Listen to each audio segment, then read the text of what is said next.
पहले हम लोग पढ़े थे, चौथा श्लोक पढ़े थे। श्लोक क्या था? विशाला स्मदीय धरा भारतीय वाला ना।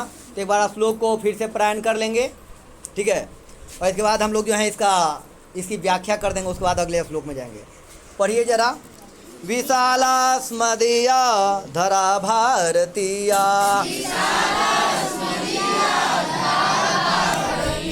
सदा सेविता सागर रम्य रूपा वनः पर्वतैर्निर्झरैर्भव्यभूतिः वहन्ति भिरेशा शुभा चापगाभिः। इसके बारे में हम लोगों ने देखा कि यह हमारा देश बहुत विस्तृत विशाल है। इसके बारे में तो बता ही दिए, और इसकी व्याख्या क्या है तो व्याख्या सुन लो। कहता हुआ कि यह श्लोक जो है भारत महिमा पाठ में है, ये तो हमने पढ़ा अभी। और इसमें भारत की विशाल एवं प्राकृतिक संपदाओं के संबंध में प्रकाश डाला गया है। अगर बोला जाए कि इस श्लोक में किसके बारे में कहा गया, तो यहाँ साक्षात आपको मिल गया कि क्या है। अब कहता है कि कवि का कहना है, लेखक का कहना है, जो लिखने वाले उनका कहना है कि भारत एक विस्तृत देश है। विस्तृत का मतलब ये कह लो कि फैला हुआ है, बड़ा है। बड़ा के लिए कहीं विशाल शब्द का भी हम लोगों ने प्रयोग किया था। इसके उत्तर में क्या है तो हिमालय। भारत के उत्तर में क्या है? हिमालय पर्वत है। हिमालय पर्वत जो है पहरेदार की तरह विद्यमान है, कहीं रक्षा करता है। और दक्षिण में हिंद महासागर पांव पखार रहा है। हिंद महासागर का नाम सुनो ना। गंगा, यमुना, ब्रह्मपुत्र जैसे नदियां अपने जल से इस भूमि को क्या करती है? सिंचती है। और वनों के मूल्यवान, यहाँ देखो लड़कियां लिखल है का, लकड़ियाँ एवं फल फूलों मिलते हैं। अब देखो भारत में जो है प्रायः जहाँ भी जाओ, भारत ही नहीं बिहार के प्रत्येक गांव में भी जाओगे तो कुछ ना कुछ मिल ही जाएंगे। जैसे अपने यहाँ आम मिलेगा ही मिलेगा, अमरूद मिलेगा ही मिलेगा। लीची अपने यहाँ नहीं है तो किसी के यहाँ लीची तो होती है। कहीं जाओगे तो लीची का बागान ही बागान है, कहीं यहाँ केला का बागान ही बागान है, कहीं सेब का सेब, कहीं जिस जगह पे जो होता है। और फूल की खेती, ये जानीपुर साइड जाओगे ना, इधर फूल की खेती बहुत होती है। हम लोग के यहाँ नहीं होती है तो उधर होती है। क्या देखो, आम प्रायः सभी जगह होता है। कुछ फल ऐसे हैं जो प्रायः सभी जगह होते हैं, लेकिन कुछ है उनके लिए जो है जगह फिक्स किया गया। और तुम कितना भी प्रयास कर लो, अपने यहाँ अंगूर रोपोगे ना तो खट्टा खट्टा करेगा। मीठा है, हो सकता है अच्छा, तो मीठा हो सकता है। हम तो चाय पत्ती के लिए जाना पड़ेगा। कहाँ? ये लगता है वहाँ में भी है, आपको मिलेगा। क्या बोलते हो उसको? दार्जिलिंग कहाँ है? पश्चिम बंगाल में आपको मिलेगा। अब तात्पर्य यह है कि विधाता माने प्रभु जी ने भारत के सारी सुविधाओं से युक्त बनाया है। जो हमारे भाग्य विधाता हैं उन्होंने क्या किया? भारत को सब साधने दे दिया। यहाँ के विद्यार्थी कह लो या हर किसी को कह लो, हर लोग जोगाड़ू है। जोगाड़ू समझते हो? हर चीज़ में एक अपना व्यवस्था बना देना। जैसे हम जो है आराम में देखे थे वीडियो बनाने के पर्पज से, तो साइकिल में वो लगाने वाला नहीं होता है, क्या बोलते हो उसको? अरे लॉकर नहीं होता है जो बांधने वाला होता है गोल, उसको मैं कैमरा सेट करके जो है उसको बना दिए। कितना जो फट्टी में मोबाइल कर करके जो है सेट कर दे रहा है। कितना पराखा छोड़ने के लिए जो है इतना बड़ा जो है डंडा ला रहा है, डंडे में जो है बिड़िया पराखा लगा के छोड़ दे रहा है। कहा तो हम बहुत छोटे हैं, बिड़िया पराखा अलाउ नहीं है कि हाथ जल जाएगी। इसके वजह से मैंने क्या किया तो बड़का फट्टा लाया, फट्टा में से छोड़ रहे हैं। नहीं छोड़ेंगे तो बिड़िया ही छोड़ेंगे तो बस बम ही छोड़ेंगे, पराखा बम। अब जो है ये सब देखते हुए लहसुनवा बम, कौन कौन बम भी आ गया कि लो छोड़ो, कोई नुकसान नहीं है। अब लहसुनवा बम के नाम हमने लिया तो अब बता रहे हैं कि लहसुनवा बम के लिए किसी को नहीं बोला जा रहा, पैसा नहीं दिया जा रहा, तो सलाइए चोरा करके जो है नोजल बना करके नोजल छोड़ेगा। नोजल नहीं समझते हो? अरे एक इतना बड़ा लकड़ी में जो है लगाएगा, उसको मारेगा, उसमें सलाई वाला डाल करके जो है फोड़ेगा, वो भी बम की तरह आवाज़ करता। तो ये व्यवस्था करने में जो है आगे रहने वाला है हो। पर्वतीय क्षेत्र जो है विभिन्न प्रकार के खनिजों से परिपूर्ण है, यानी कि भरा पड़ा है। और यहाँ ऋतु के अनुसार फल फूल मिलते हैं, यानी अपने यहाँ 6 प्रकार के ऋतुएं बताए गए हैं। हर ऋतु का अपना अपना एक असर है। लेकिन अभी फ़िलहाल ऐसा चल रहा है कि पता नहीं चलता है कि ठंडा है कि गर्मी है कि बरसात है। गर्मी है, कब पता चल जा रहा तुमको गर्मी है? तो तुम्हारा नहीं, तुमको पता है। लगता है कि 1 सप्ताह या 2 सप्ताह पहले जो है लोग कम्बल रख करके निकाल दिए, अब फिर जो है रख दिए हैं। देखो ना 2-4 दिन में फिर निकालना पड़ जाएगा। तो तुम बैल है ये है तो तुम्हारा कहना है ऐसे बैठा जाता है। तो बैल वाला बुद्धि लगा है तो बैले वाला ना दिमाग, तो बैल का किसी भी चीज़ की आवश्यकता होती है। ठीक है, होती है। नहीं तो कौन बैल को कपड़ा देता है? हाँ, ओढ़ना ठंडा में, ओढ़ना जो है नीचे गिराई देता है, नहीं पता है का? अब कहता है आपको यहाँ वातावरण परिवर्तन होते रहता है, कभी ठंडा है तो कभी गर्मी है, तो कभी ना ठंडा है ना गर्मी है, मिला जुला वाला सरकार है। और कभी जो है क्या है, अंधर आंधी है, तो कभी वर्षा है। तो वर्षा भी यहाँ गजब का है, इस साइड में वर्षा होगी, इस साइड में वर्षा नहीं होगी। ये देखने का मज़ा ही गजब है। लोग पहले कहते थे कि जो है एक बैल भींज गया दूसरा बैल नहीं भींजा, लेकिन हम लोग देखते हैं कि ऐसे अगर रहोगे तो ये हाथ भींज जाएगा, ये हाथ नहीं भींज पाएगा। ऐसा वर्षा होती है, तो बरसात में ही संभव है। चलिए अगला श्लोक में आएंगे, आखिरी श्लोक है, पढ़िएगा। जगत गौरवम भारतम शोभनीयम। अब आपके मन में प्रश्न हो जाएगा कि यहाँ तो है कहाँ, आप तो पढ़ दिए जगत, तो कहीं द। अरे आपका जो सवाल रहेगा वो सवाल मैं निपटा दूंगा। तो यहाँ जगत को ही जो है त का द हो गया है, व्यंजन संधि हम लोग पढ़ेंगे तो वहाँ पता चल जाएगा। ठीक है, तो बोलो जगत गौरवम भारतम शोभनीयम। जगत गौरवम भारतम शोभनीयम। सदास्माभिरे तथा पूजनीयम। सदास्माभिरे तथा पूजनीयम। जरा किताब में देखो तो तथा है। चलो तब ठीक है। भवेत देशभक्ति समेषां जनानां। भवेत् देशभक्ति समेषां जनानां।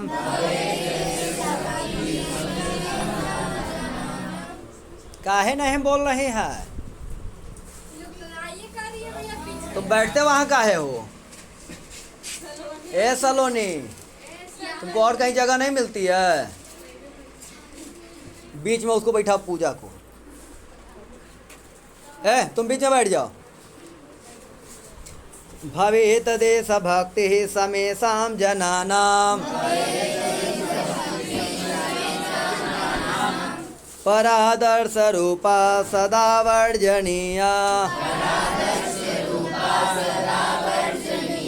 वह है कि वह है? जरा देख लेना तो किताब। वह है, हाँ वर्जनीय है। देखो हमारी किताब में जो है टाइपिंग हो गया है ब।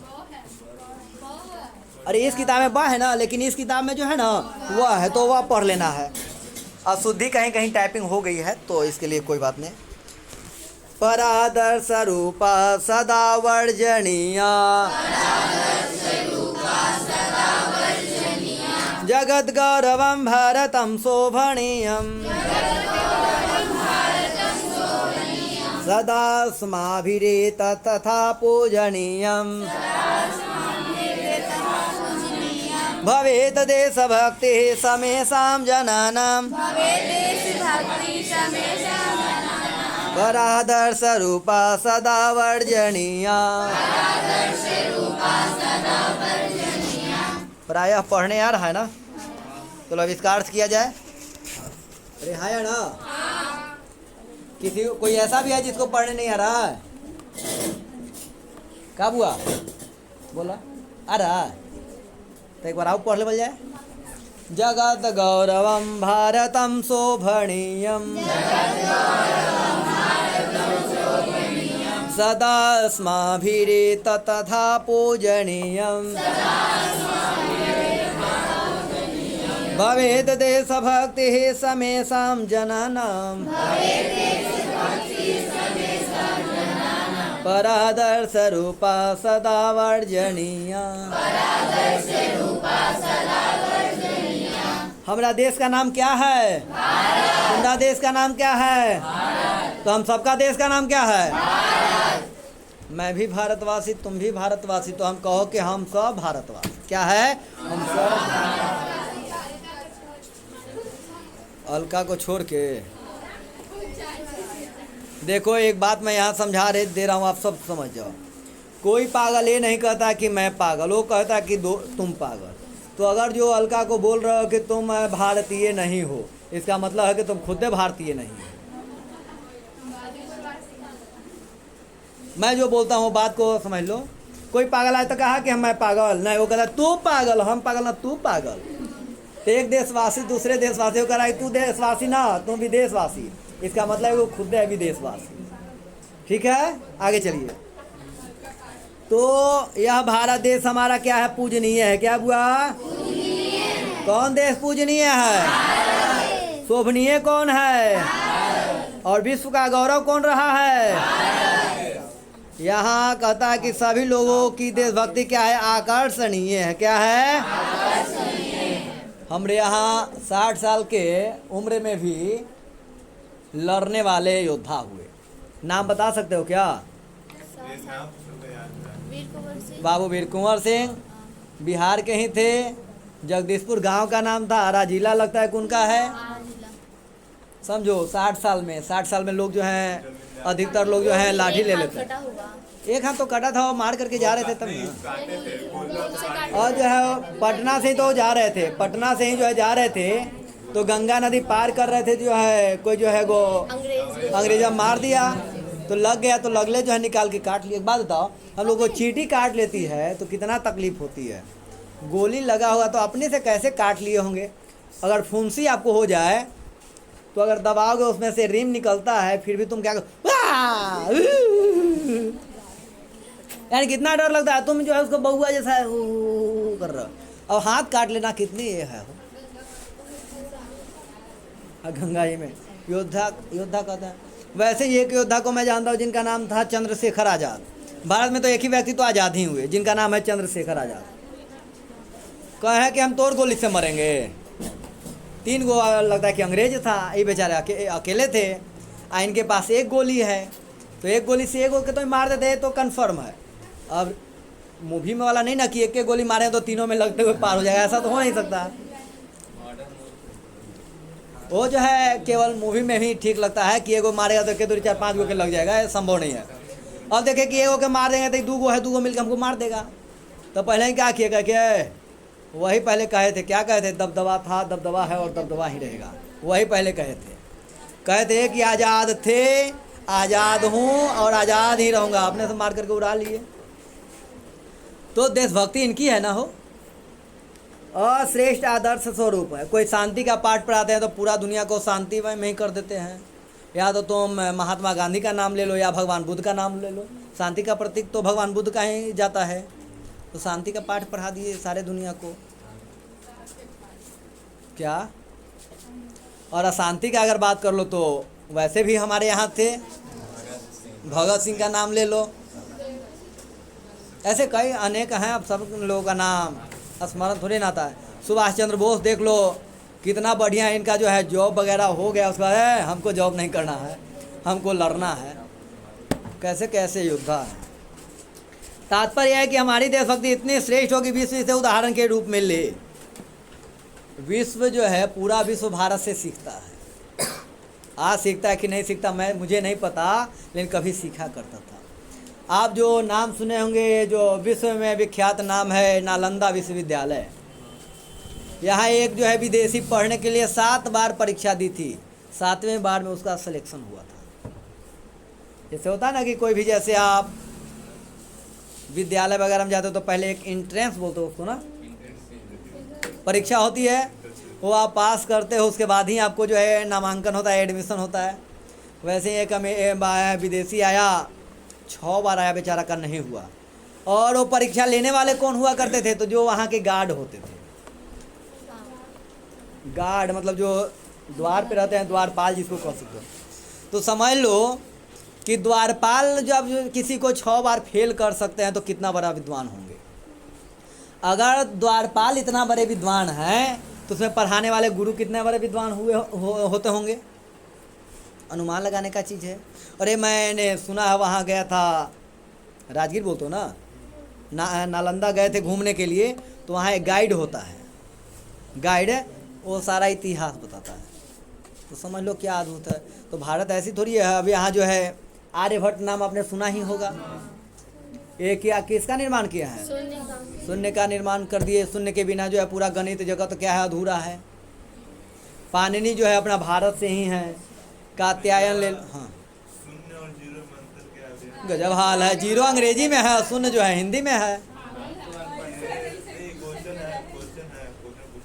देखो अब बिहार बोर्ड में पूछा गया है तो उसके विषय में जानकारी नहीं है। और जहाँ तक आप बिहार बोर्ड की बात करो तो बिहार बोर्ड में ऐसा भी है कि बच्चे जो है 9वीं की परीक्षा देते हैं, उनसे पूछा जाता है कि मंगलम पाठ की व्याख्या करें।